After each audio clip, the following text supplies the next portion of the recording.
It's not cheating if we never said we were exclusive. She argued after I found the texts, you're right. I agreed and started dating her sister. Now, her family invites me to Thanksgiving, and her parents said she's not welcome if she makes it weird. Hey viewers, before we move on to the video, please make sure to subscribe to the channel and hit the like button if you want to see more stories like this. Thanks. Hey, Reddit. Title says it all. But if you're here for the full tea, grab a snack, because this one's a slow burn family drama with a side of sweet irony. I'm Yirmisikiz, and up until a few months ago, I was in what I thought was a committed relationship with Emily. 602. We've been together for 2 years. Living in a cozy apartment in a mid-sized Midwest city. I work in marketing. Decent job, steady pay, and I've always been the reliable type. You know, the guy who plans date nights, remembers anniversaries, and picks up the slack when life gets tough. Emily, she's a graphic designer, creative, and spontaneous, which I loved about her, or at least I thought I did. Let me back up and paint the picture of how loyal I was, because honestly, looking back, it makes the betrayal sting even more. When we met at a mutual friend's barbecue, it was instant chemistry. She was going through a rough patch. Her freelance gigs were drying up, and she was stressed about bills. I stepped up. I helped her update her portfolio, even connected her with some contacts from my job. 6 months in, she lost a big client and couldn't make rent. So I suggested she move in with me. We'll figure it out together.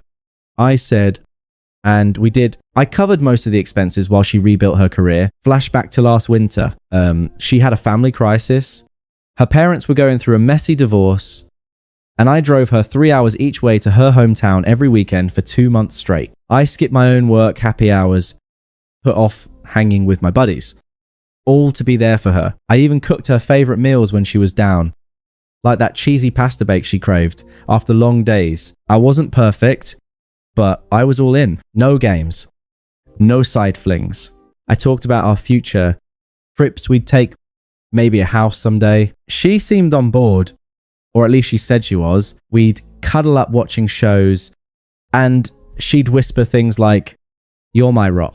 It felt real, but apparently it wasn't exclusive in her mind. Fast forward to about 4 months ago. It was a random Tuesday evening. Emily was in the shower, and her phone buzzed on the kitchen counter. I wasn't snooping, honestly. I picked it up thinking it might be her mum, since the divorce stuff was still raw. But the notification preview hit me like a gut punch. A text from Jake. Work. With a heart emoji. Last night was fire. Can't wait for round 2. Send more pics.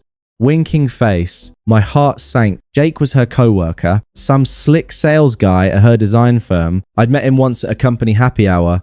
Tall.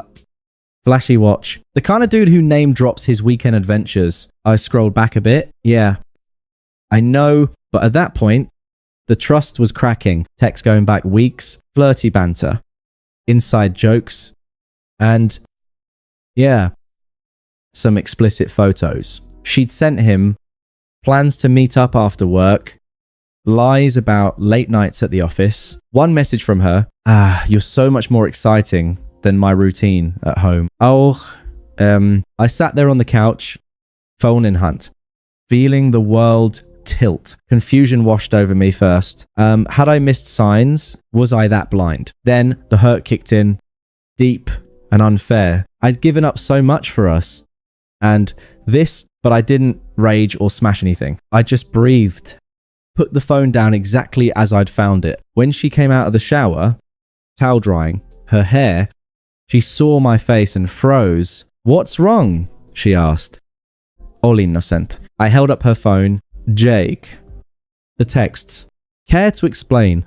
She didn't deny it. Didn't even look that guilty at first. She sat down across from me, sighing, like I was the one being dramatic. Okay, fine. We've been hanging out, but it's not a big deal.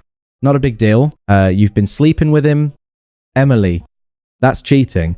She rolled her eyes, actually rolled them and crossed her arms. It's not cheating if we never said we were exclusive. We never had that talk. Remember, I mean, we've been together 2 years, but I didn't think we were like locked in. Jake he gets my creative side. We vibe on projects, and it turned into more, you're overreacting. I stared at her, the words twisting in my gut. We live together. I support you. We talk about the future.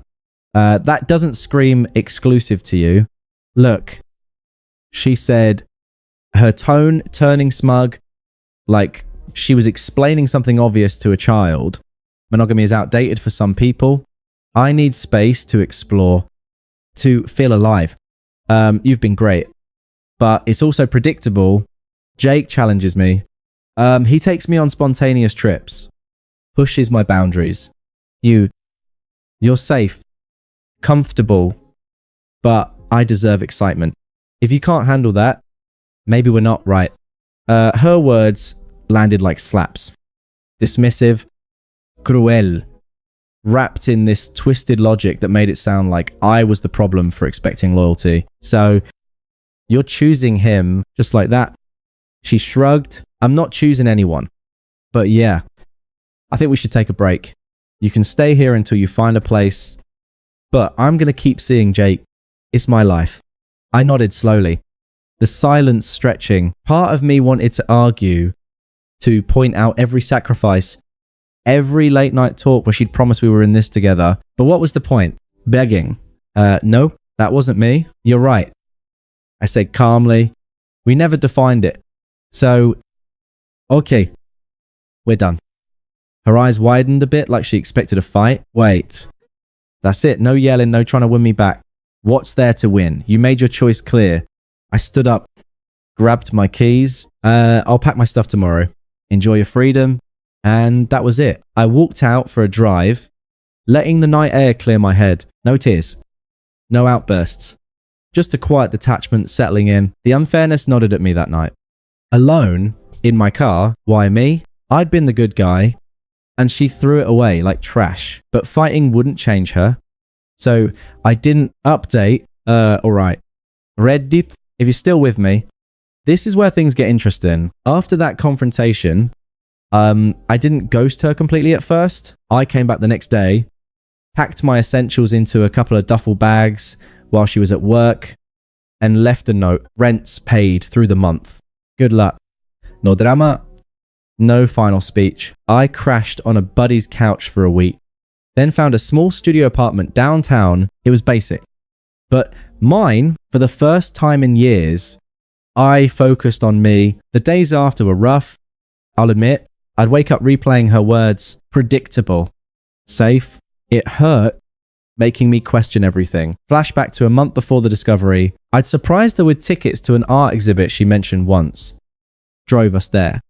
Held her hand as she gushed about the pieces. Now, that memory felt tainted. I sat with the confusion, the silence heavy. Why hadn't I seen the signs? Her late nights. The way she'd hide her phone, but I didn't wallow publicly. No social media rants. No bad mouthing to mutual friends. I hit the gym, picked up running again. Things I'd let slide to make time for her. Work-wise, I threw myself into projects, and it paid off. My boss noticed, and I landed a small promotion with a raise. It wasn't huge, but it felt like a win. A step toward rebuilding. Emily, she didn't reach out right away. In fact, for the first couple of weeks, it was radio silence from her end. I heard through the grapevine, mutual friends, that she was flaunting her new chapter online. Posts about weekend getaways with Jake. Captions like living free and fierce woman, dancing number, no strings. It stung seeing her act like our 2 years were nothing. But I didn't engage, deleted the apps, focused on my routine. That's when Sarah entered the picture. Sarah Femotuv is Emily's younger sister. I'd met her a few times. Family holidays. That sort of thing. She's a teacher, grounded and kind, with a dry sense of humor that always cracked me up. After the breakup, Emily's parents, who I'd grown close to during their divorce drama, invited me to their anniversary dinner. It's still family to us. Her dad said over the phone, Emily wasn't thrilled, but She didn't protest much. At least not then. At the dinner, Sarah and I ended up seated next to each other. We chatted about books, travel dreams. The usual, no flirting at first. It was just easy conversation. But there was a spark. A week later, she texted me, got my number from her mum, asking for book recommendations. We met for coffee, and it clicked. She knew about the breakup. Emily had spun it as mutual, but she didn't pry. I'm sorry it ended like that. She said simply, you deserve better. We started dating casually. Nothing vengeful on my part. It felt genuine. Sarah was the opposite of Emily. Appreciative, straightforward. She'd laugh at my dumb jokes, planned thoughtful outings. For the first time, I felt valued without having to prove it constantly. We kept it low-key at first out of respect for the family dynamic, but word got back to Emily eventually. That's when karma started its slow roll. About 2 months post-breakup, I got the first text from Emily. Hey, heard you talking to Sarah. That's weird. Can we meet up, miss our talks? I didn't respond right away. Why now? Turns out, things with Jake were crumbling. From what Sarah told me, she heard it from their mum. Jake was never serious. He saw Emily as a fun fling, but he had a girlfriend on the side. When that blew up, he ghosted Emily hard, left her hanging after a weekend trip, even stuck her with the hotel bill. Her job, office gossip about the affair, tanked her reputation. She got passed over for a promotion and was on thin ice. Freelance gigs dried up again, and she was scraping by. Her text escalated a few days after the first, seriously ignoring me. That's mature. Jake was a mistake. I see that now. You were always there for me. Let's grab coffee and talk it out. Still, I kept it minimal. Replied once, not interested. Moved on. That lit the fuse. She called me that night, voice shaky at first. It's me. She said, when I picked up, please don't hang up. I messed up. Okay. Jake used me. He's unstable. Always partying. Never committed. I thought it was exciting. But it was toxic. Remember how good we were. You supported me through everything. I need that again. My life's falling apart. Bills piling up. Friends ditching me because of the drama. Come on, give us another shot. I stayed calm, voice even. Emily, you said it wasn't cheating because we weren't exclusive. You wanted freedom. You got it. But that was stupid. I was wrong. You're the stable one. The guy who makes things work, Sarah, that's just rebound crap. She's my sister. How could you hypocritical? Much. You chose Jake over me. Sarah and I. That's real. No games. She paused. Then her tone shifted. Desperate to angry. You're stealing my family now. Mom and Dad keep asking about you. Saying you're such a good guy. You're doing this to hurt me. Not about you anymore. I said firmly, this is my life. She hung up. But the attempts didn't stop. Her best friend, some toxic enabler named Lisa, texted me next. Dude, you're being petty AF. Emily's hurting. Man up and talk to her. Family's complicated, but dating her sister low blow. I ignored it. Then Emily's mum called initially on Emily's behalf. Honey, Emily's in a bad spot. She's regretful. Maybe hear her out. But after I explained my side calmly, no trash talking. The mum flipped. I had no idea it was that bad. You've always been respectful. If you're happy with Sarah, we're happy for you. From then on, the parents sided with us, invited Sarah and me to family brunches, even helped me move into a better apartment. Emily, she became the outsider. Her manipulation exposed. Friends stopped defending her when the full story spread. Mutual acquaintances whispered about how she played me. As Thanksgiving neared, her desperation peaked. More texts, apologetic ones like, I can't stop thinking about us. Please, let's fix this. Then furious. You're a joke. Enjoy my sloppy seconds with Sarah. You'll regret this when she sees the real you. I blocked her after that, focused on my growth, new hobbies, stronger friendships. a relationship with Sarah that felt effortless. She appreciated the little things like how I'd supported her family. You're not predictable. She'd say, you're dependable. That's rare. Meanwhile, Emily unraveled further, got laid off after a blowout at work, moved back in with her parents temporarily, isolated, broke, reputation in tatters. Karma didn't need my help. It just happened. Update. Binau Reddit. You can probably guess where this is headed. 3 months after the breakup, Emily's life was in freefall, and her attempts to reel me back and went from subtle to straight up unhinged. I'd blocked her number after that angry text barrage, but she found ways around it. New numbers, emails, even showing up places she knew I'd be. Her friends kept chiming in. 2, those toxic enablers who'd probably cheered her on during the affair. One of them, Lisa again, left a voicemail. You're destroying her. You know, that dating her sister is twisted. Grow up and fix what you broke. I deleted it without a second thought. What I broke? Nah. That was all her. Sarah and I were solid by then. We'd gone on a few low-key trips, a weekend hike in the nearby hills, a visit to a local bookstore festival. She opened up about how Emily had always been the dramatic one in the family, manipulating situations to her advantage. She'd borrow my clothes without asking, then act like I was the petty one for wanting them back. Sarah said once, laughing it off, but it made sense. Emily's twisted logic wasn't new. Me. I was thriving. The promotion at work led to more responsibility, but the good kind. I started a side gig consulting for small businesses on marketing, pulling in extra cash. Life felt balanced, free from the eggshells. I'd walked on with Emily, but Emily wasn't done. Her mid-desperation phase hit about a week after I blocked her. She emailed me from a work address. Subject line, please read this. The body was a wall of text. Apologies mixed with sober stories. I can't believe how bad things got with Jake. He was abusive, you know, emotionally, always making me feel small, then disappearing for days. I lost my job because of the rumors. He spread them to cover his ass. Now I'm crashing on a friend's couch, scraping by with odd gigs. Remember when you helped me through tough times? I need that guy back. I'm sorry for everything. Let's meet. Just talk. I didn't reply. What was there to say? Her karma was her own doing, but she escalated. 2 days later, she showed up at my new apartment, must have gotten the address from a mutual. I opened the door, and there she was.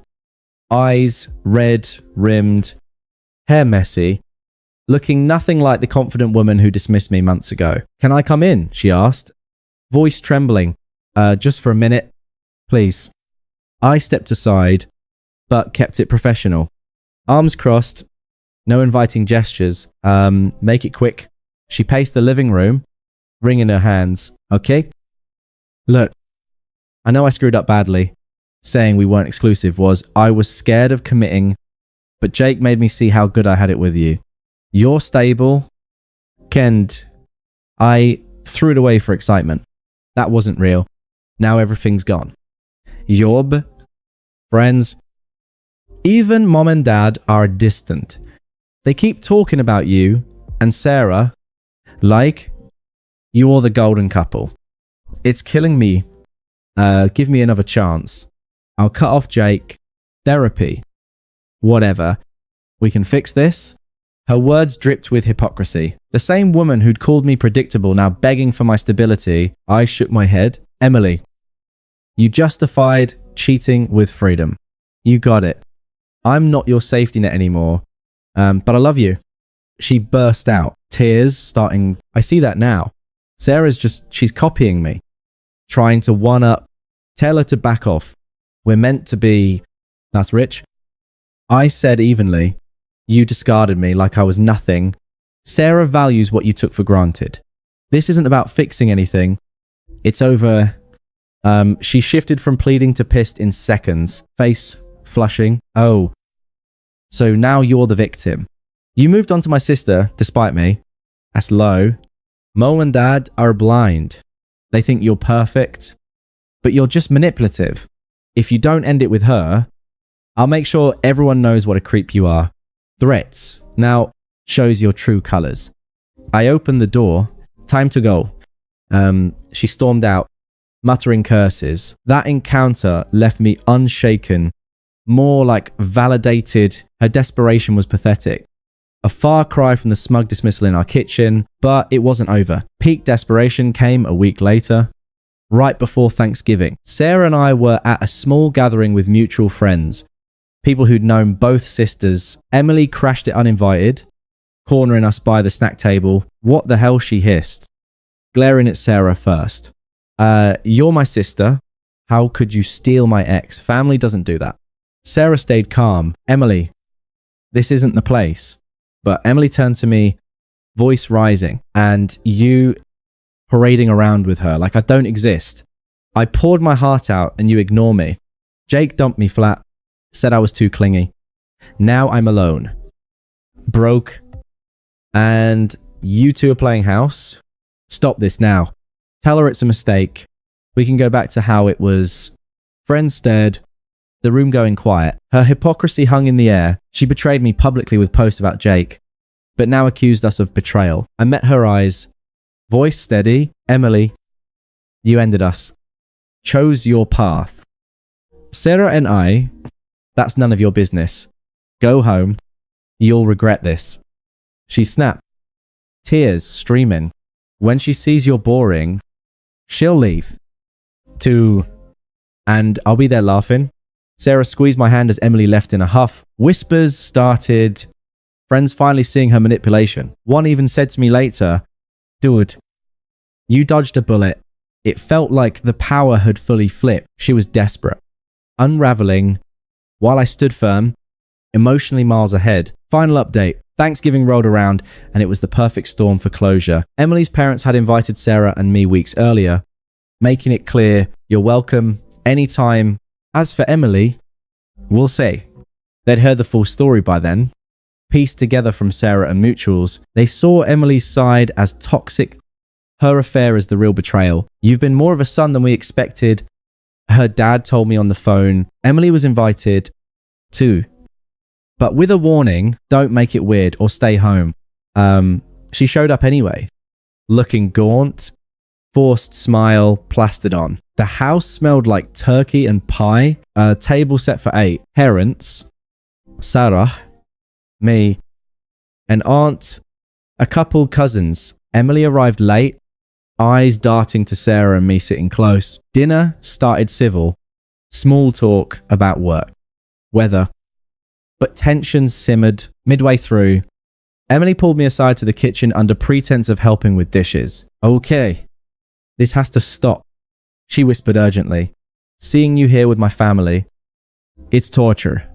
I admit it. I was cruel, manipulative. Jake was a user. He left me with nothing. No job, no savings. But you're thriving. I want that back. Please end it with Sarah. We can rebuild. I'll change. Her pleas were desperate, voice cracking. But I felt nothing. No sympathy. No pull.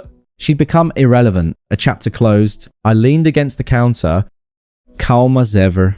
Emily, remember your words. It's not cheating if we're not exclusive. You were right. We weren't locked in. Turns out that logic freed me. I've built something real with Sarah. She sees me, values me. Your families welcome me because they see it. You're not part of my happiness anymore. That ship sailed. But family Thanksgiving, this was our thing. She protested. Hang flickering. You're replacing me in my own home. How is that fair? Fair. You discarded me first. This is my life. Now, growth, peace. You're just a lesson learned.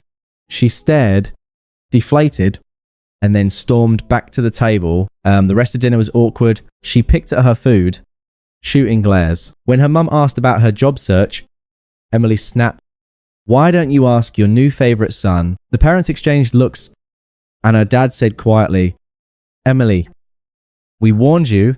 If you can't be civil, maybe head out.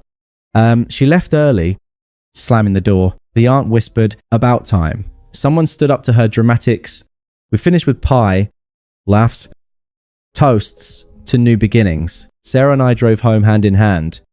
Her head on my shoulder. You're amazing. She said, for the first time, I felt completely free, emotionally evolved, her irrelevance crystal clear. Thanks for watching. Make sure to subscribe to the channel and hit the like button. What do you think about this story? Share it in the comments.